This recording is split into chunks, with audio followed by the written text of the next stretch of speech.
Informed on hazardous driving conditions, delays, and cancellations. The Winter Weather Advisor is brought to you by Riley Armstrong Plumbing and Heating. Plumbing and sewer emergencies don't usually happen during normal business hours. Relax knowing Riley Armstrong Plumbing and Heating is there for you 24/7. Take the worry out of winter with the Winter Weather Advisor on the voice of Fort Dodge, AM 1400 KVFD.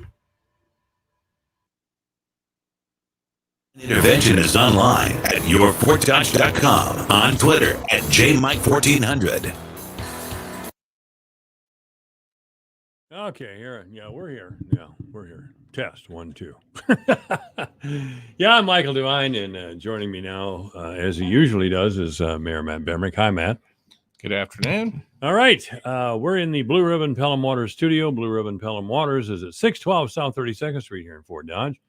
You may contact Blue Ribbon Pelham Waters by calling 576-6481 or online at www.fdwater.com. We have other advertising spots available for anybody who runs an electric business. Oh, do you? Yes, we do. So. Hey, we got an echo in here. I can hear everything we're saying. Really? Sounds like it's coming out of something over here. Well, I muted the microphone. Well, I don't think you did. Once. I guess it's Mike's first day, guys. No, it isn't sorry. really. Seriously. Well, since you refused to be in the picture anyway. Oh, perfect. Even better. Yes. Yep. Now you just get a look at Mike's just beautiful, beautiful Mike. That's right. I'm wearing a black turtleneck type thing today. I'm looking, impressive. Pretty sexy if I do say so myself. Oh yeah. But if you don't want to be in the deal, of course, nobody ever knows how you're going to show up. I look like an electrician today. I was at one of our gypsum facilities this morning, and I was at a mine, and I was on a commercial job site today. Good afternoon. You're on the air at AM 1400 KVFD. Sure. I can't hear that person, Mike. Is there someone on the phone? You can't hear it? No. Somebody's been playing in here since I've been. All right, here we go. Let's try this. Do you see this over here as the volume? I don't know. These guys come in here and run the weekend church programs. They screw everything all up. You can't beat people anymore. Yeah. Sir, are you still there? Yes, I am. All right. Do you hear him yet, man? Yep. All right. Go ahead and ask your question. Sorry, we're having a few technical problems. That's fine. North on 169, I see that Resch is running possibly water lines to somewhere. Would the mayor know where those are going? North on 169. Are you talking like by the Starlight? Yeah, by the Starlight. There's putting fire hydrants in over by R&J Materials. So we are putting a loop that will go north there and then circle around and back into town by Fort Dodge Labs. Yeah, because I see that they're digging down by Scenic Valley then. Are you going to run water to Scenic Valley? I don't think so at this time. I think we're just putting the loop in. Because they're on the hill going down towards Scenic Valley and not turning towards the labs. That's the reason I was asking. There might already be water down close to Scenic Valley. I'm not sure.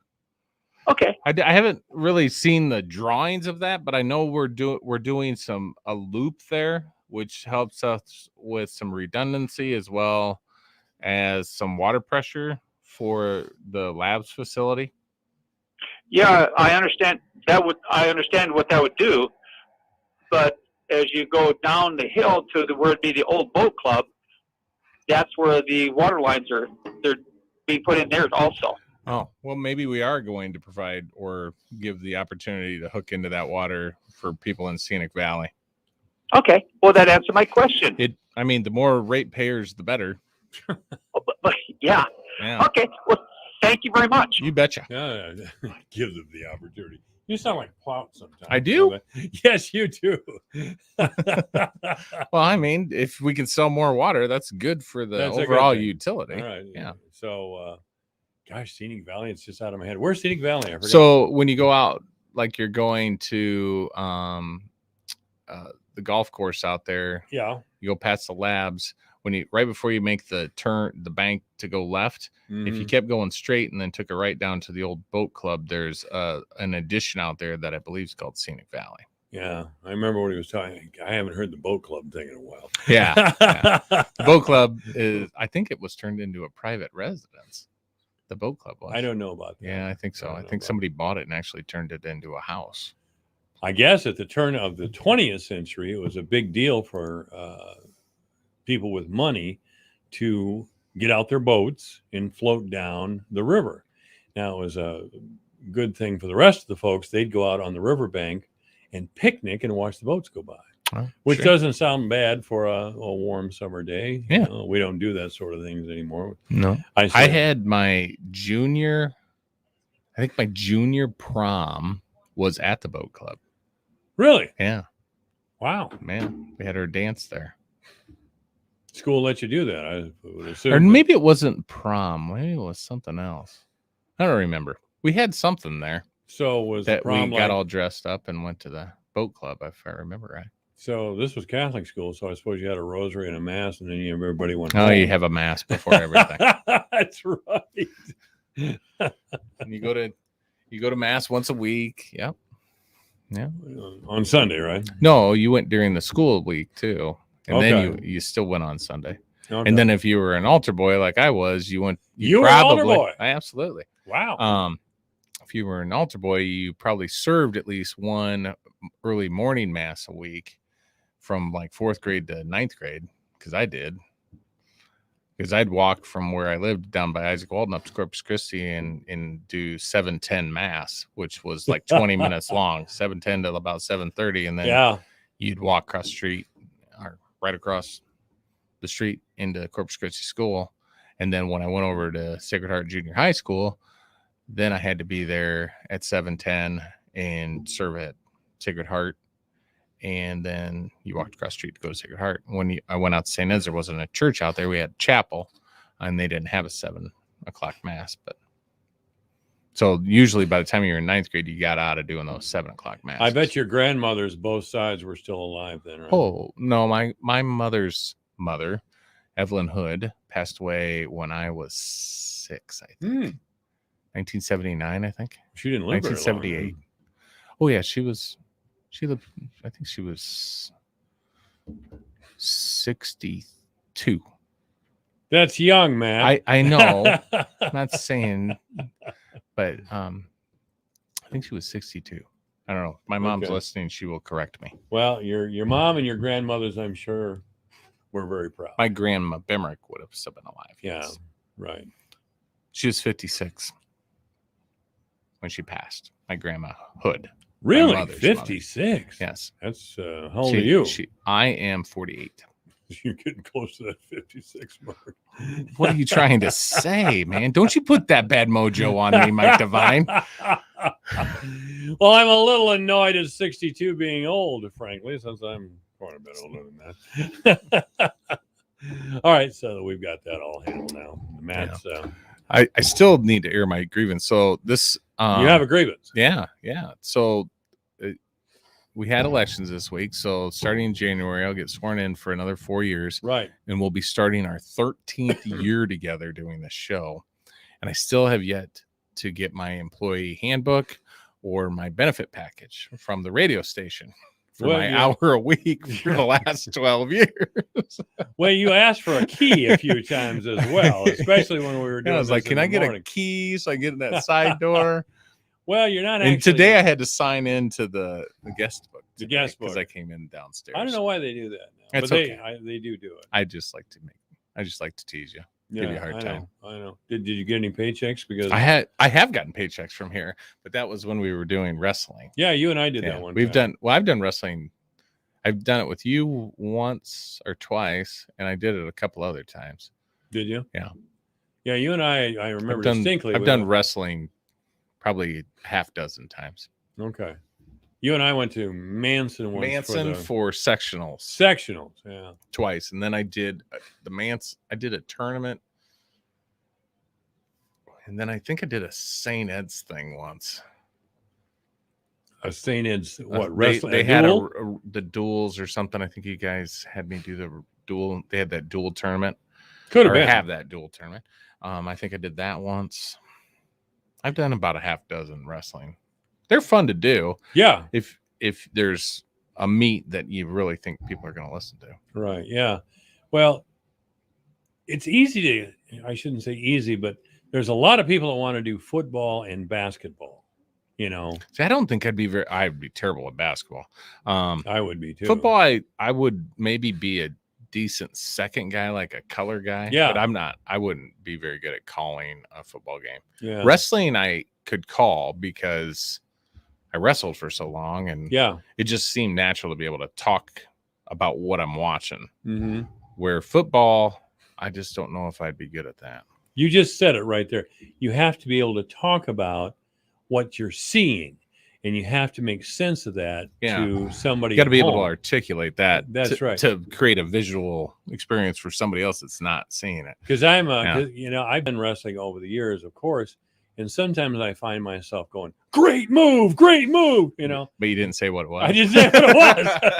Yeah. You know, it was fast-paced action. Yeah. A great move, and he's got him on his back. Well, I didn't identify who was on their back. Yeah. You know, or And who so had they're him like, on which his back. guy? Yeah. And I'm sure I've said that kind of stuff too. Because Yeah. I mean, that Manson sectional, that was like 4 hours. Oh, we were there forever. 4 or it 5 seemed. hours. Yeah. So I'm sure we had a few matches that we didn't call very well. I could imagine. Yeah, I would imagine. Yeah. But then again, nobody listening right now probably heard us, so we can say we did a great job. Yes. That's right. I remember Clint Young was there. Clint Young was a state champion wrestler a few years ahead of me in Algona High School. And Clint went on to UNI. You've talked about him a couple of times. I remember you talking about, because a lot of times you were doing a good job of being a color guy because you get a lot of dead time in wrestling in between matches and different things, and you get an injury timeout or whatever. And I remember you talking about that Clint. Yeah. Did I talk about him before? Yeah.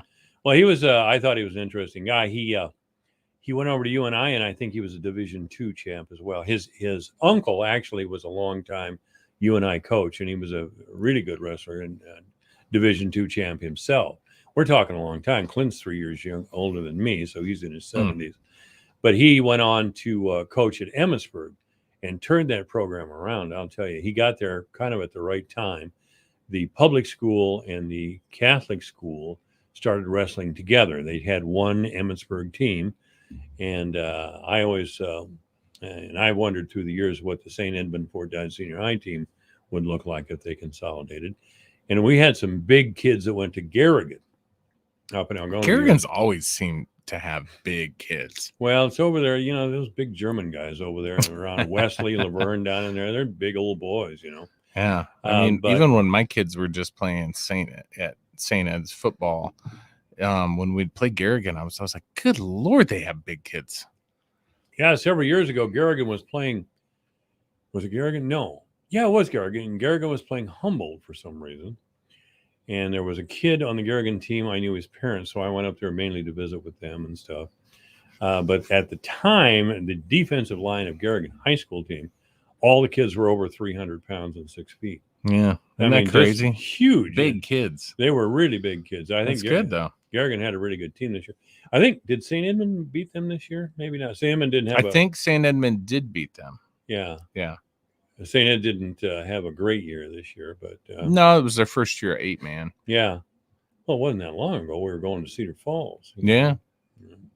So hopefully we'll get kids involved over there. And I've talked with people from senior high and from St. Ed's that say it's kind of hard to get the younger guys to go out, the kids to go out for football. For football. You know, the mothers don't really like it. I guess that boy should play badminton or something. I don't know. I don't know. I always liked football. My mom, I don't think was always a big fan of watching us pile up on each other or smash into each other. She would cringe at wrestling meets. Oh yeah. You know, because you get somebody in a headlock and you're squeezing their head and you get their arm wrapped around you. Or worse, you're in a headlock. That didn't happen that often. I know. Because, well, how many times were you state I got champion, pinned. by the I way? was never state champion. I got pinned one time my senior year 0 my junior. I get pinned by the state champion my senior year. First match of the year. Actually. Oh, really? Yeah. Yeah. And then I went up a weight. Yeah. I cut to 152, and after I lost to him, I thought I was gonna knock it out at 152, and I lost him. I went up to 160. I've been lucky enough to have girlfriends and wives over the years that'll watch football with me, and they know a little bit about the game and they enjoy the game. And Julie, the girlfriend I've had for a long time, she enjoys football. Does not get off on MMA or boxing. I've never met a woman in my life who wanted to sit with me and watch boxing or MMA. I like boxing more than the mixed martial arts stuff. Do you really? Yeah, I still like a good old-fashioned boxing match.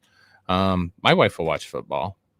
I mean, we watch the Hawkeyes almost every single week, and we always watch the Niners. So, Oh, of course. That's right. You and New Boston over there, whatever his name is. Michael Payne. Yeah. Michael Payne is a Kansas City Chiefs fan. He's a San Francisco Giants baseball fan. All right. That's probably where you're getting the San Fran thing. Probably am. Yeah. I've known But almost, I think in my graduating class from St. Ed's in 92, there's like 5 or 6 of us that were Niners fans. And that's all just a product of Joe Montana and being Catholic kids in second grade. And Joe Montana's winning Super Bowls, and he played at Notre Dame, and he's the greatest thing in the world. If you're a little kid and you're watching this guy that you saw at Notre Dame playing now at San Francisco, and he's kicking butt. I mean, there's a bunch of us became Niners fans. Myself, Lucas Peed, owns Mid-Country Machinery. Yeah. Mark Loftensweiler over at Loftensweiler Funeral Home was in my class. He's a Niners fan. Jason Hansen, he's a research scientist out at the labs. He's a 49ers fan. Lonnie Nicholas, a great friend of mine who passed away a few years ago, was in our class. He was a Niners fan. I'm trying to remember who else. I think there was a couple more too. But yeah, there was a bunch of us that liked San Francisco 49ers. I said, just by coincidence, I saw a television commercial that featured Joe Montana last night. And what struck me about the commercial, I'm thinking to myself, my God, Joe, how'd you get so old? I guess he was, the 80s were his decade, and that's getting to be quite a long time ago. But yeah, he definitely looked his age, which I suppose he's got to be 60 by now. Matt, are you okay? I lost you. Sorry. Are you texting again over there? I've got something going on that I'm dealing with. Sorry about that. No, it's okay. We got to take a break anyway, so we'll be back with Mayor Matt Bemrick, and of course Matt and I are chatting here again. So if you have a question or comment for the mayor, it's 955-1400. You can go to StreamYard. There's a place there where you can enter a comment or a question, or JMike1400. That's my Twitter handle. So there you go. Divine Intervention is online at yourfortdodge.com.